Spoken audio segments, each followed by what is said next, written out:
जय श्री राम मित्रों, आप सभी का एक बार फिर से स्वागत है हमारे चैनल में। और आज की यह वीडियो बहुत महत्वपूर्ण होने वाली है।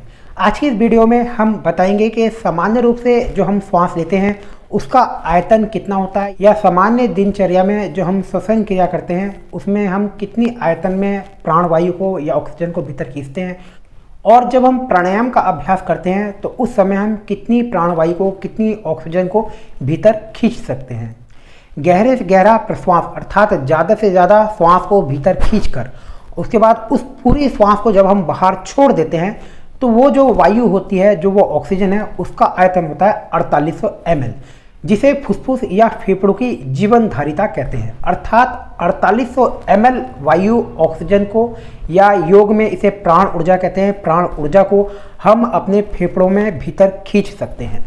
तो ये सारी क्रिया किस प्रकार से होती है, आइए इसको वैज्ञानिक तथ्य के अनुसार समझते हैं।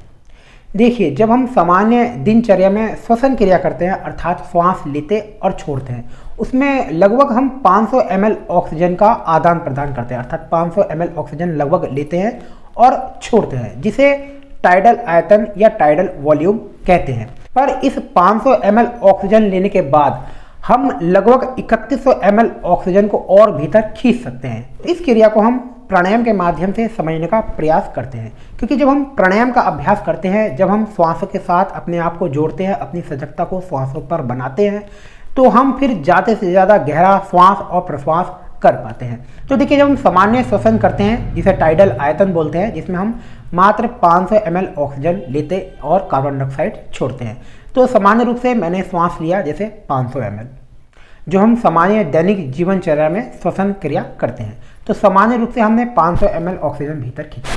पर इसके बाद मैं बलपूर्वक शक्ति के साथ श्वास को भीतर खींचूंगा, तो यह जो ऑक्सीजन की मात्रा होगी, प्राणवायु की मात्रा होगी, ये लगभग 3100 ml होगी।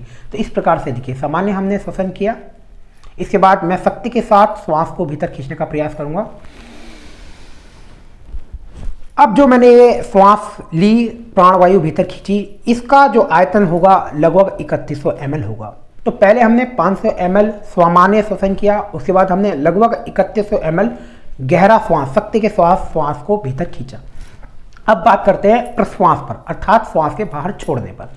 जब हम 500 ml ऑक्सीजन भीतर खींचते हैं तो लगभग 500 ml वायु या कार्बन डाइऑक्साइड को हम बाहर छोड़ते हैं। पर ये 500 ml कार्बन डाइऑक्साइड को बाहर छोड़ने के बाद भी लगभग 1200 ml कार्बन डाइऑक्साइड को बाहर छोड़ने की संभावना रहती है। अर्थात हम और 1200 ml कार्बन डाइऑक्साइड को बाहर छोड़ सकते हैं। तो देखिए, इस प्रकार से इसको देखते हैं कि हमने सामान्य श्वसन पहले किया, जिनमें हमने सामान्य रूप से 500 ml ऑक्सीजन भीतर खींची।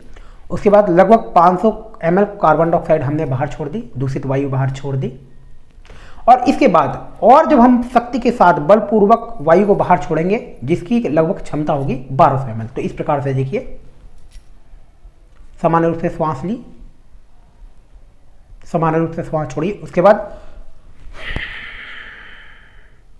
अब जो मैंने श्वास छोड़ी, जिसमें मेरा जो पेट की मसल्स है ये बिल्कुल अंदर की ओर चिपक गई, पेट में बिल्कुल पेट के अंदर की ओर घुस गई हैं, तो लगभग मैंने 1200 ml कार्बन डाइऑक्साइड या दूषित वायु को और बाहर छोड़ दिया है। इस 1200 ml दूषित वायु को या कार्बन डाइऑक्साइड को बाहर छोड़ने के बाद भी हमारे जो श्वसन मार्ग हैं उसमें 1200 ml और वायु भीतर रह जाती है। तो इस प्रकार से हम पूरा श्वसन क्रिया देखते हैं कि किस प्रकार से 4800 ml हम श्वास को भीतर खींच पाते हैं। तो सामान्य हमने जब श्वास को छोड़ा वो था 500 ml, उसके बाद हमने वेगपूर्वक, बलपूर्वक जो वायु को बाहर छोड़ा वो हो गया हमारा 1200 ml।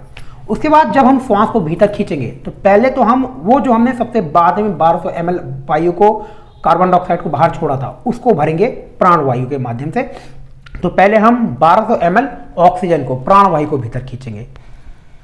उसके बाद हम 5 ml जो हम सामान्य जीवनचर्या में सामान्य हम श्वास प्रश्वास करते हैं, उसमें जो 500 ml ऑक्सीजन भीतर खींचते हैं वो खींचेंगे। और उसके बाद जो हम बलपूर्वक 3100 ml जो मैंने आपको पहले बताया है, वो ऑक्सीजन जो हम खींच सकते हैं और ज़्यादा बलपूर्वक शक्ति के साथ, उसको खींचेंगे इस प्रकार से। तो इस प्रकार से जो मेरा पूरा श्वसन क्रिया हुई, जो मैंने पूरी शक्ति के साथ श्वास को भीतर खींचा, बलपूर्वक श्वास को भीतर खींचा, इसकी जो क्षमता हुई वो ही लगभग 4800 ml। तो इस प्रकार हम इसको यहाँ पर समझते हैं। जब हमने सारी वायु को बलपूर्वक बाहर छोड़ दिया तो सबसे पहले हमने 1200 ml ऑक्सीजन भीतर खींची, जो हमने सबसे बाद में अपने पेट को, अपने फेफड़ों को खाली किया था। उसके बाद हमने 500 ml सामान्य श्वसन किया और उसके बाद 3100 ml हमने बलपूर्वक श्वास को भीतर खींचा। तो इन सब का जो योग हुआ वो हुआ 4800 ml। तो इतनी प्राणवायु को, इतनी ऑक्सीजन को हम भीतर कैसे खींचे, क्योंकि सामान्य रूप से जब हम श्वसन क्रिया करेंगे तो हम इतनी वायु को भीतर नहीं खींच पाते हैं, क्योंकि जो हमारे फेफड़े हैं उनका पूर्ण विस्तार नहीं हुआ होता है, हमने श्वसन क्रिया पूर्ण रूप से नहीं सीखी होती है, तो हम इतना गहरा श्वास नहीं खींच पाते हैं। तो इसे योग के एक क्रिया के माध्यम से सीखते हैं। इसमें श्वसन की क्रियाओं को 3 भागों में बांटा गया है, जिसमें पहला उदरीय श्वसन है, दूसरा बक्षीय श्वसन है और तीसरा यौगिक श्वसन है। तो इन 3 श्वसन के माध्यम से हम श्वास को, प्राण को ज़्यादा से ज़्यादा भीतर खींचने की क्रिया सीखते हैं। तो इसके ऊपर मैं वीडियो आगे बनाऊंगा। तो आज की इस वीडियो में हमने वैज्ञानिक तथ्य के अनुसार जाना कि किस प्रकार से हम प्राणवायु को ज़्यादा से ज़्यादा भीतर खींच सकते हैं और कितनी हमारे फेफड़ों में प्राणवायु को ज़्यादा से ज़्यादा भीतर खींचने की क्षमता होती है। तो आशा करता हूँ मित्रों कि आज की यह वीडियो आपके लिए काफ़ी महत्वपूर्ण रहेगी और आप यह भी जान गए होंगे कि हमारे जो फेफड़े हैं इनकी वायु की, प्राण ऊर्जा की धारण क्षमता कितनी होती है। चैनल को लाइक, शेयर, सब्सक्राइब करते रहिए। मैं मिलता हूँ आपको फिर से किसी नई वीडियो में किसी नए यौगिक अभ्यास के साथ। जय श्री राम।